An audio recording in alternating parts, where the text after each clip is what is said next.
Hi hello అండి. Welcome back to my channel. ఎలా ఉన్నారండి అందరూ? నేనైతే చాలా బాగున్నాను. మీరు కూడా చాలా బాగోవాలని కోరుకుంటున్నాను. ఇవాళ అయితే నేను వెజిటబుల్ పులావ్ చేయబోతున్నానండి. దానికోసం కావాల్సిన వెజ్జీస్ అన్నీ కడిగేసుకుని ముక్కల్లా కట్ చేసుకుని పక్కన పెట్టుకున్నానండి. ఇప్పుడైతే ఒక కేజీన్నర రైస్ని అయితే శుభ్రంగా కడిగేసుకుని అది కూడా పక్కన పెట్టేసుకున్నాను. ఇప్పుడు స్టవ్ ఆన్ చేసుకుని స్టవ్ మీద ఒక గిన్నె పెట్టుకుని అందులో ఒక టీ గ్లాస్ అయితే ఆయిల్ వేసుకుని టేబుల్ స్పూన్ అయితే నెయ్యిని వేసుకుంటున్నానండి. ఇప్పుడు ఒక రూ. 5 పళ్ళ మసాలా సామాన్లు, పలావాకులు, చెక్క, లవంగాలు, అలాగే స్టార్ ఫ్లవరు ఇలా అన్నీ అయితే వేసేసుకుని గుప్పుడు జీడిపప్పుని అయితే వేసుకుని బాగా వేయించుకుంటున్నానండి.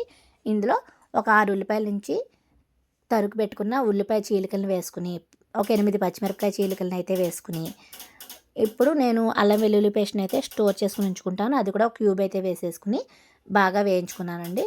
ఇప్పుడు ముందుగా పచ్చి బఠానీలు వేసుకుంటున్నాను. ఇవైతే కొంచెం లేటుగా కుక్ అవుతాయి కదా. దాని తర్వాత అయితే క్యారెట్లు వేసుకుంటున్నానండి. ఇవి కూడా వేగిన తర్వాత కట్ చేసుకుని పెట్టుకున్న బీన్స్ అయితే వేసుకుంటున్నానండి. ఇప్పుడు లాస్ట్లో క్యాప్సికమ్ ముక్కలు, ఫైనల్గా ఆలు వేసుకుని ఇవి బాగా కలిపేసుకుని లాస్ట్ అయితే టమాటా ముక్కలు వేసుకుంటున్నానండి.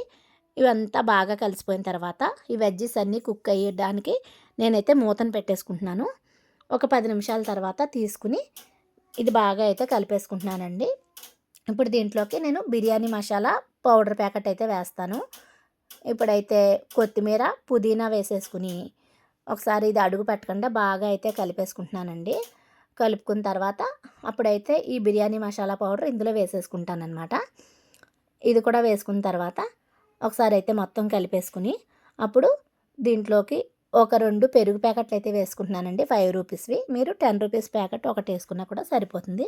ఇప్పుడు ఈ పెరుగు మసాలాలు ఈ వెజ్జెస్కి అంతటికి పట్టేలాగా బాగా కలిపేసుకుని ఇప్పుడైతే గరం మసాలా ప్యాకెట్ ఒకటైతే వేసేసుకుని ఇది కూడా బాగా కలిపేసుకున్న తర్వాత ఫైనల్గా మనం స్టైన్ అవుట్ చేసుకున్న బియ్యాన్ని అయితే వేసేసుకుని నెమ్మదిగా కలిపేసుకుంటే ఈ బియ్యానికి మొత్తం మసాలాలన్నీ పడతాయండి. ఇప్పుడు 1కి 2 గ్లాసులు చొప్పున వాటర్ని అయితే పోసుకుని రుచికి సరిపడినంత కల్లుప్పుని అయితే వేసేసుకుంటున్నాను. ఇది మూత పెట్టుకుని ఒకసారి ఉప్పు కరిగే వరకు ఉంచుకుని ఒకసారి కలిపేసుకుని ఈ స్టేజ్లో ఉండగా ఉప్పుని చెక్ చేసుకుంటే మనం అడ్జస్ట్ చేసుకోవచ్చు. నాకైతే కొంచెం ఉప్పు తక్కువ అనిపించిందండి. కొంచెం అయితే నేను మళ్ళీ ఉప్పు వేసుకున్నాను. ఇప్పుడు ఒకసారి మొత్తం అంతా బాగా కలిపేసుకుని మళ్ళీ అయితే మూతను పెట్టేసుకుంటున్నానండి. ఇది ఇప్పటి వరకు కూడా హైలోనే ఉంచుకున్నాను. ఇది కొంచెం వాటర్ దగ్గర పడుతుంది అన్నప్పుడు సిమ్ చేసేసుకోవాలి.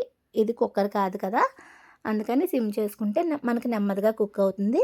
పలుకు అది కూడా ఉండకుండా ఉంటుందన్నమాట. ఇంక ఇప్పుడైతే స్టవ్ని సిమ్ చేసేసుకుని మళ్ళీ కొంచెం ఆయిల్ వేసుకుని కొత్తిమీర, పుదీనా అయితే పైన వేసుకుని ఒక టేబుల్ స్పూన్ నెయ్యిని అయితే వేసుకుని ఒక 10 నిమిషాలు ఉన్నాక స్టవ్ ఆఫ్ చేసేసుకున్నానండి. ఎంతో వేడి వేడి వెజిటబుల్ పులావ్ రెడీ అయిపోయింది ఫ్రెండ్స్. ఈ వీడియో మీకు నచ్చితే షేర్ చేయండి, సబ్స్క్రైబ్ చేయండి.